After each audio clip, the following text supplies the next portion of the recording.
നമ്മൾ പഠിക്കാൻ പോകുന്നത് ഡാറ്റ സ്ട്രക്ചറിനെ കുറിച്ചിട്ടാണ്. അതിൻ്റെ ഒരു ഇൻട്രൊഡക്ഷൻ ക്ലാസ്സാണ്. അപ്പം ആദ്യം എന്താണ് ഡാറ്റ സ്ട്രക്ചർ എന്ന് നോക്കാം. നമ്മൾ പലതരത്തിലുള്ള ഡാറ്റ സ്ട്രക്ചേഴ്സ് പഠിച്ചു കഴിഞ്ഞിട്ടുണ്ട്. അറേ പഠിച്ചിട്ടുണ്ട്, ലിങ്ക്ഡ് ലിസ്റ്റ്, അങ്ങനെ പലതരത്തിലുള്ള ഡാറ്റ സ്ട്രക്ചേഴ്സ് നമ്മൾ കണ്ടിട്ടുണ്ട്. സ്റ്റാക്ക്, ക്യൂ, പിന്നെ ഗ്രാഫ്, ട്രീ, അങ്ങനെ പലതരത്തിലുള്ള ഡാറ്റ സ്ട്രക്ചേഴ്സ് നമ്മൾ കണ്ടു കഴിഞ്ഞിട്ടുണ്ട്.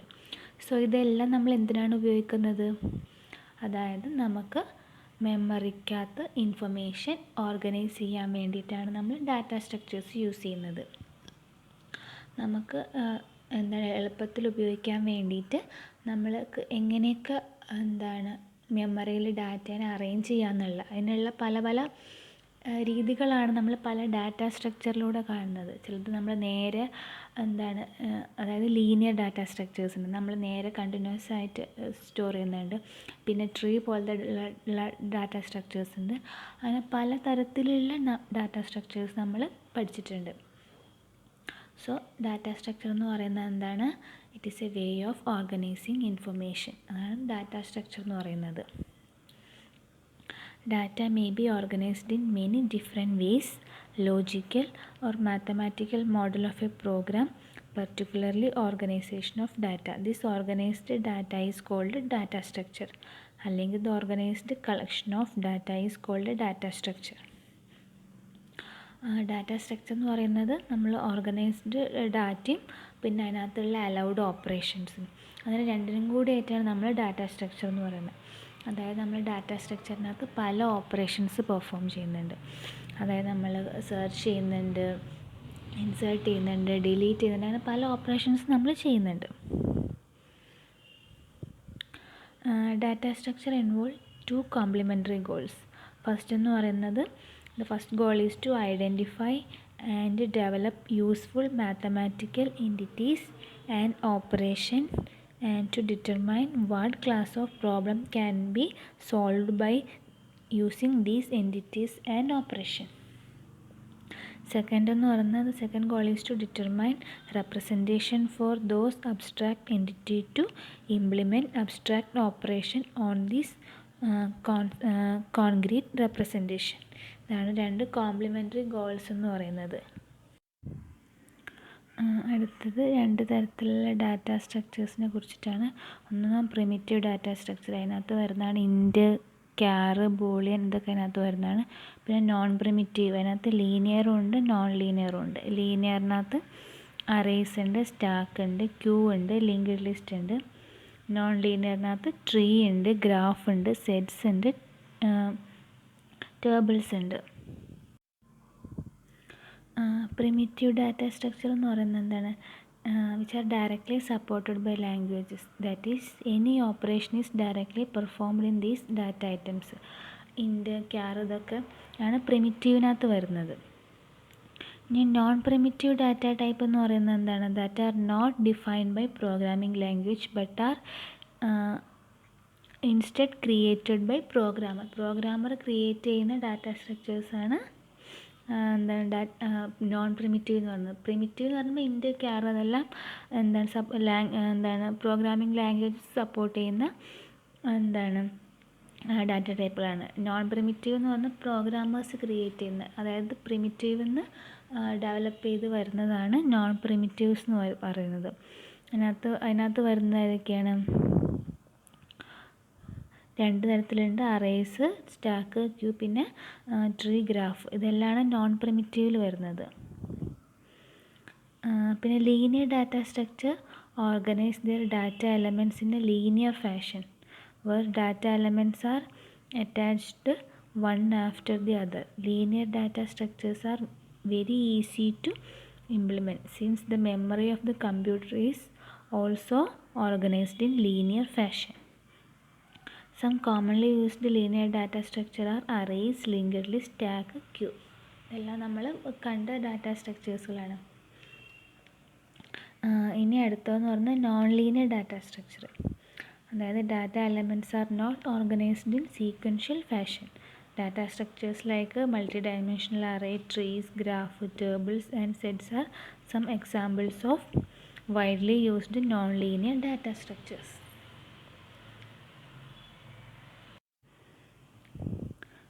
ഇനി അടുത്തത് നമ്മൾ എന്താണ് ഡാറ്റ സ്ട്രക്ചറിൽ പെർഫോം ചെയ്യുന്ന ഓപ്പറേഷൻസാണ് പറയുന്നത്. Traversing, searching, inserting, deleting, sorting, merging, ഇതൊക്കെയാണ് നമ്മൾ ഡാറ്റ സ്ട്രക്ചറിൽ പെർഫോം ചെയ്യുന്ന ഓപ്പറേഷൻ. ട്രാവേഴ്സിങ് എന്ന് പറഞ്ഞാൽ എന്താണ്? It is used to access each data item exactly one so that it can be processed. അതാണ് നമ്മൾ ട്രാവേഴ്സ് ചെയ്യുക എന്ന് പറയുന്നത്. നമ്മൾ പലതരത്തിലുള്ള ട്രീ ട്രാവേഴ്സുകളെല്ലാം കണ്ടിട്ടുണ്ടായിരുന്നു. എന്താണ്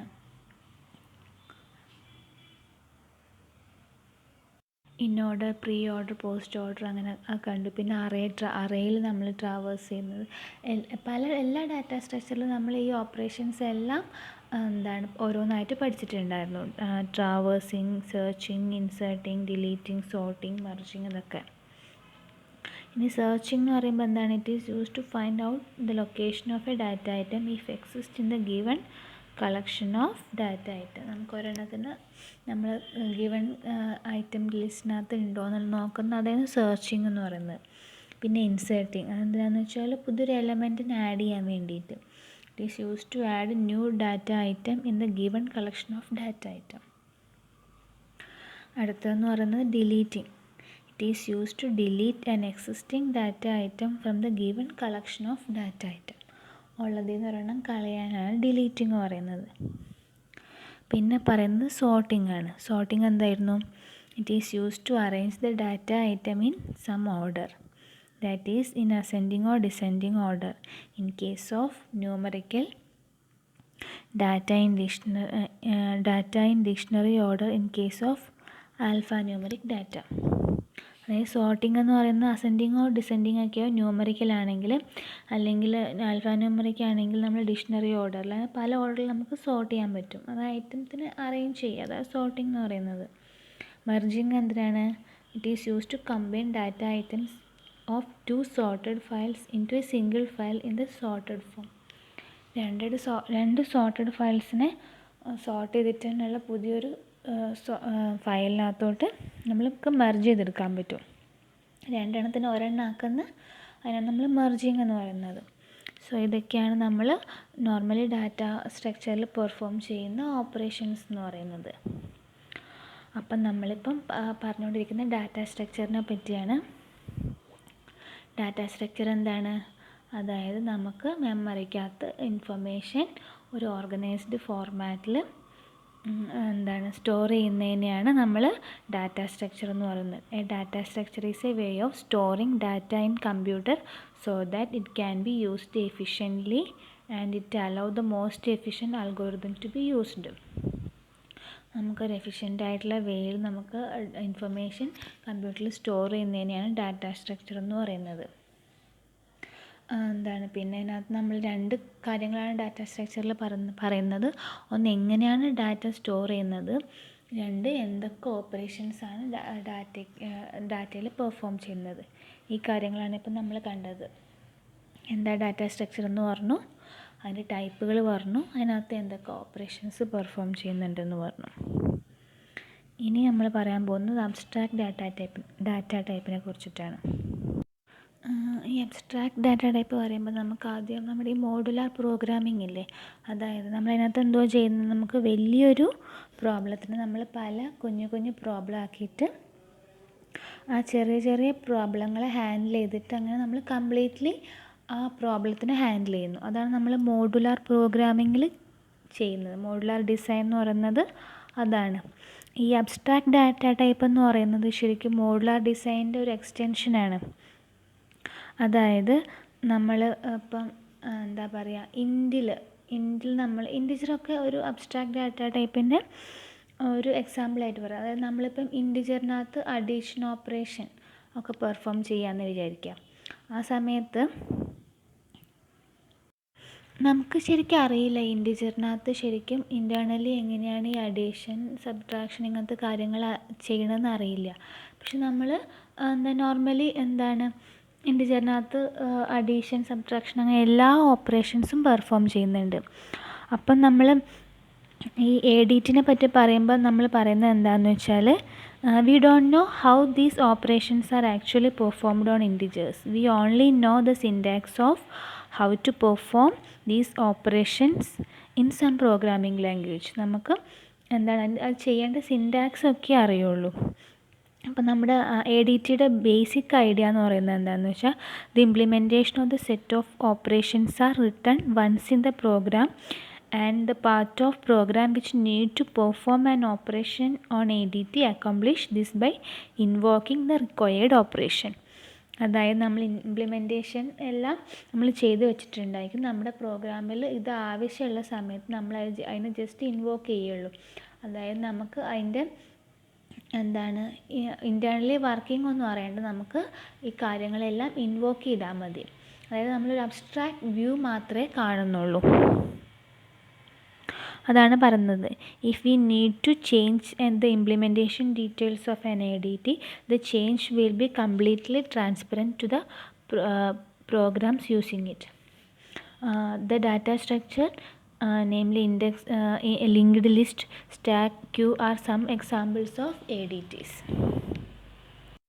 സോ അബ്സ്ട്രാക്ട് ഡാറ്റ ടൈപ്പ് എന്ന് പറയുന്നത് ബൈ ഡെഫിനിഷൻ എന്താണെന്ന് വെച്ചാൽ the definition of ADT only mention what operations are to be performed but not how these operation will be implemented. എന്ത് ഓപ്പറേഷനാണ് ചെയ്യേണ്ടതെന്ന് പറയുള്ളൂ, അല്ലാണ്ട് എങ്ങനെ ഇത് ചെയ്യണമെന്ന് പറയുന്നില്ല. അതുപോലെ തന്നെ it does not specify how data will be organized in memory and what algorithm will be used for implementing these operation. അതായത് നമ്മൾ എങ്ങനെയാണ് ഇത് മെമ്മറിയിൽ സൂക്ഷിച്ചേക്കണമെന്ന് പറയുന്നില്ല. അതുപോലെ തന്നെ എന്ത് അൽഗോരിതംസാണ് ഇതിന് ഇംപ്ലിമെൻ്റ് ചെയ്യാൻ, ഈ ഓപ്പറേഷൻസ് ഇംപ്ലിമെൻ്റ് ചെയ്യാൻ ചെയ്തേക്കണമെന്നും പറയുന്നില്ല. It is called abstract because it gives an implementation independent view. അതായത് ഇംപ്ലിമെൻറ്റേഷൻ ഇൻഡിപെൻഡൻ്റ് ആയിട്ട് അടിയിൽ നടക്കുന്ന കാര്യങ്ങളൊന്നും പറയുന്നില്ല, ഒരു അബ്സ്ട്രാക്ട് വ്യൂ മാത്രമേ തരുന്നുള്ളൂ. അതുകൊണ്ടാണ് ഇതിനെ അബ്സ്ട്രാക്ട് ഡാറ്റ ടൈപ്പ് എന്ന് പറയുന്നത്. The process of providing only the essential and hiding details is known as abstraction. അതിനാണ് അബ്സ്ട്രാക്ഷൻ എന്ന് പറയുന്നത്. അടുത്തതെന്ന് പറയുന്നത് അൽഗോരിതമാണ്. അൽഗോരിതം എന്ന് പറയുന്നത് എന്താ എല്ലാവർക്കും അറിയാം. അതായത് നമുക്കൊരു പ്രോബ്ലത്തിന് സോൾവ് ചെയ്യാനുള്ള ഒരു step by step method, step by സ്റ്റെപ്പായിട്ട് നമുക്കത് എങ്ങനെ സോൾവ് ചെയ്യുക എന്ന് പറയുന്നതിനാണ് നമ്മൾ അൽഗോരിതം എന്ന് പറയുന്നത്. അപ്പം നമുക്ക് ഡെഫിനിഷൻ നോക്കാം. An algorithm is a step-by-step process to solve a problem. അതായത് ഒരു പ്രോബ്ലം സോൾവ് ചെയ്യാനുള്ള സ്റ്റെപ്പ് ബൈ സ്റ്റെപ്പ് പ്രോസസ്സിനെയാണ് അൽഗോരിതം എന്ന് പറയുന്നത്. Where each step indicates an intermediate task. അതിനകത്തുള്ള ഓരോ സ്റ്റെപ്പും അതിനകത്ത് ഓരോ ഇൻ്റർമീഡിയറ്റ് ടാസ്കുകളായിരിക്കും പറയുന്നുണ്ടായിരിക്കുക. Where each step indicates intermediate task. Then algorithm contains finite number of steps that lead to the solution of problem. അൽഗോരിതത്തിനകത്തൊരു ഫൈനൈറ്റ് നമ്പർ ആയിട്ടുള്ള സ്റ്റെപ്പുകളെ ഉണ്ടായിരിക്കുള്ളൂ. ആ സ്റ്റെപ്പുകൾ കഴിയുന്നതോടെ അതിൻ്റെ സൊല്യൂഷനും ആയിരിക്കും. ഇനി എന്താണ് അൽഗോരിതത്തിൻ്റെ പ്രോപ്പർട്ടീസാണ് പറയുന്നത്. ഫസ്റ്റ് എന്ന് പറയുന്നത് input output. The algorithm takes 0 or more input and produce the required output. അൽഗോരിതത്തിന് ഒരു ഇൻപുട്ട് ഉണ്ടായിരിക്കും, ആ ഇൻപുട്ടുകളെ പ്രോസസ്സ് ചെയ്തിട്ട് അതൊരു ഔട്ട്പുട്ടും പ്രൊഡ്യൂസ് ചെയ്യും. This is the basic characteristics of an algorithm. അടുത്തതെന്ന് പറഞ്ഞാൽ finiteness. An algorithm must terminate in countable number of step. അതായത് അൽഗോരിതത്തിന് ഒരു കൃത്യമായിട്ട് ഒരു നമ്പർ ഓഫ് സ്റ്റെപ്പുകൾ ഉണ്ടായിരിക്കും, അല്ലാണ്ട് ഇതങ്ങ് ഇൻഫൈനൈറ്റ് ആയിട്ട് പോവില്ല. അതാണ് ഫൈനൈറ്റ്നെസ് എന്ന് പറയുന്നത്. ഒരു ഫൈനൈറ്റ് നമ്പർ ഓഫ് സ്റ്റെപ്പുകൾ, അതൊരു കൗണ്ട് ചെയ്യാൻ പറ്റുന്ന അത്രയും നമ്പർ ഓഫ് സ്റ്റെപ്സേ ഉണ്ടായിരിക്കുള്ളൂ. പിന്നെന്താണ് definiteness. Each step of algorithm must be stated clearly and unambiguously. ഓരോ സ്റ്റെപ്പുകളും ക്ലിയറായിട്ട് കൺഫ്യൂഷനൊന്നും ഇല്ലാണ്ട് ആയിരിക്കും ഉണ്ടായിരിക്കും. Effectiveness. Each and every step in an algorithm can be converted into programming language statement. എന്താണ് എല്ലാ അൽഗോരിതത്തിലെ എല്ലാ സ്റ്റെപ്പുകളും നമുക്ക് കറസ്പോണ്ടിങ് പ്രോഗ്രാമായിട്ട് കൺവേർട്ട് ചെയ്യാൻ പറ്റും. Then generality. Algorithm is a generalised one. It work on all set of inputs and provide the required output. Algorithm നമ്മൾ ജനറലായിട്ടാണ് പറയുക, അത് എല്ലാ ഇൻപുട്ടുകളിലും പ്രോസസ്സ് ചെയ്യാനും പറ്റും, എന്നിട്ട് അത് ഔട്ട്പുട്ട് പ്രൊഡ്യൂസ് ചെയ്യുകയും ചെയ്യും. അടുത്തെന്ന് പറഞ്ഞാൽ categories of algorithm. Based on different type of steps in an algorithm, it can be divided into 3 categories. Sequence ഉണ്ട്, selection ഉണ്ട്, iteration ഉണ്ട്. Sequence എന്ന് പറയുമ്പം the steps described in an algorithm are performed successively one by one without skipping any step. Skip ചെയ്യാണ്ട് ഒന്ന് കഴിയുമ്പോൾ ഒന്നായിട്ട് അങ്ങനെയുള്ളതാണ് സീക്വൻസ് എന്ന് പറയുന്നത്. The sequence of steps defined in an algorithm should be simple and easy to understand. Each instruction of such an algorithm is executed because no selection procedure or conditional branching existing sequence algorithm. Sequencing എന്ന് പറയുമ്പോൾ അതിനകത്ത് conditional statements ഒന്നും ഉണ്ടായിരിക്കില്ല, അതാ പറയുന്നത്, ബ്രാഞ്ചിങ്ങും ഒന്നും ഉണ്ടായിരിക്കില്ല. അതായത് 2 നമ്പേഴ്സ് ആഡ് ചെയ്യാനുള്ളത്. ആദ്യം സ്റ്റാർട്ട് ചെയ്തു, 2 നമ്പർ ആഡ് ചെയ്തു, സം എന്ന് പറയുന്നത് A+B ആണ്, സം ഔട്ട്പുട്ട് ചെയ്തു, സ്റ്റോപ്പ് ചെയ്തു. ഇതാണ് സീക്വൻസിൻ്റെ ഒരു എക്സാമ്പിൾ എന്ന് പറയുന്നത്. ഇനി selection. The sequence type of algorithm are not sufficient to solve the problem which involve decision conditions. In order to solve the problem which involve decision making or option selection, we go to selection type of algorithm. നമുക്ക് sequence വെച്ചിട്ട് എല്ലാം ഒന്നും solve ചെയ്യാൻ പറ്റില്ല. So നമ്മൾ അതുകൊണ്ടാണ് സെലക്ഷനകത്തോട്ട് പോയത്, ഡിസിഷൻസും കണ്ടീഷൻസും എല്ലാം വരുമ്പം. The general format of selection type of statement is as follow. If നമുക്കൊരു കണ്ടീഷൻ ഉണ്ട്, if satisfy the statement 1, ഇല്ലെങ്കിൽ statement 2. The above syntax specifies that if the condition is true, statement 1 will be executed. Otherwise, statement 2 will be executed. In case of operation is unsuccessful, then sequence of algorithm should be changed and corrected in such a way that the system will re-executed until the operation is successful. ഇതാണ് സെലക്ഷൻ്റെ കേസിൽ പറയുന്നത്. ഇതെല്ലാം നിങ്ങൾക്ക് പല രീതിയിൽ കണ്ട ഓപ്പറേഷൻസൊക്കെയാണ്. നമ്മൾ conditional statement എല്ലാം പഠിച്ചിട്ടുണ്ട്, പിന്നെ നോർമൽ സീക്വൻസ് ആയിട്ടുള്ള പഠിച്ചിട്ടുണ്ട്. അതൊക്കെ തന്നെയാണ് ഇവിടെ പറയുന്നത് സീക്വൻസിനകത്തും സെലക്ഷനകത്തും. അടുത്ത ഐട്രേഷനും എന്താണെന്ന് എല്ലാവർക്കും അറിയാവുന്നതാണ്. ഐട്രേഷൻ എന്തായിരുന്നു? iteration type of algorithm are used to solve problem which involve repetition of statements ഉള്ള സമയത്താണ് നമ്മൾ iteration ഉപയോഗിക്കുന്നത്. കണ്ടീഷൻസ് ഉള്ള സമയത്താണ് നമ്മൾ സെലക്ഷൻ ഉപയോഗിക്കുന്നത്. അതൊന്നുമില്ലാത്ത നേരെ വർക്ക് ചെയ്യുന്ന സമയത്താണ് നമ്മൾ സീക്വൻസ് ഉപയോഗിക്കുന്നത്. In this type of algorithm, a particular number of statements are repeated n number of time. Example, start n read ചെയ്തു, repeat step 4 until n greater than 0.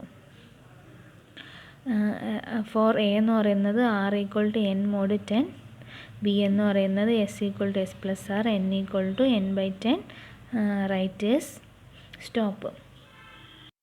ഇതെന്താണ്? ഒരു എക്സാമ്പിൾ, ഒരു അൽഗോരിതം കാണിച്ചേക്കുന്നതാണ്. നമുക്ക് അതിനകത്ത് നമ്പറിനകത്ത് ഡിജിറ്റ്സിൻ്റെ സമ്മ് കാണാനുള്ളത്. നമ്മൾ സാധാരണ കാണുന്ന ഒരു ഓപ്പറേഷനാണ്. അതിനകത്ത് നമുക്ക് ഇത്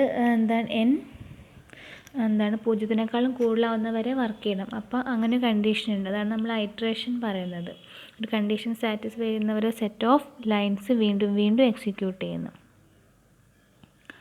അടുത്തെന്ന് പറഞ്ഞാൽ performance analysis of an algorithm. Efficiency of an algorithm can be measured by following metrics. First എന്ന് പറഞ്ഞാൽ ടൈം കോംപ്ലക്സിറ്റി, സെക്കൻഡ് എന്ന് പറഞ്ഞാൽ സ്പേസ് കോംപ്ലക്സിറ്റി. ടൈം കോംപ്ലക്സിറ്റി എന്ന് പറഞ്ഞാൽ എന്താണ്? The amount of time required for an algorithm to complete its execution is its time complexity. An algorithm is said to be efficient if it take minimum amount of time to complete its execution. അതായത് time കോംപ്ലക്സിറ്റിയിൽ പറയുന്നത് എന്താണ്? എന്തോരം time വേണം ഈ അൽഗോരിതത്തിന് execute ചെയ്യാൻ. അപ്പം algorithm എഫിഷ്യൻ്റാന്ന് പറയുന്നെങ്കിൽ minimum ടൈമിൽ അത് എക്സിക്യൂട്ട് ചെയ്ത് കഴിയണം. സ്പേസ് കോംപ്ലക്സിറ്റി എന്ന് പറയുന്നത് എന്താണ്? The amount of space occupied by an algorithm is known as space complexity. An algorithm is said to be efficient if it occupies less space and required minimum amount of time to complete its execution. കുറച്ച് space എടുത്ത് minimum ടൈമിൽ ആ algorithm complete ചെയ്യുകയാണെങ്കിൽ അത് നല്ലൊരു algorithm ആണെന്ന് നമുക്ക് പറയാൻ പറ്റും.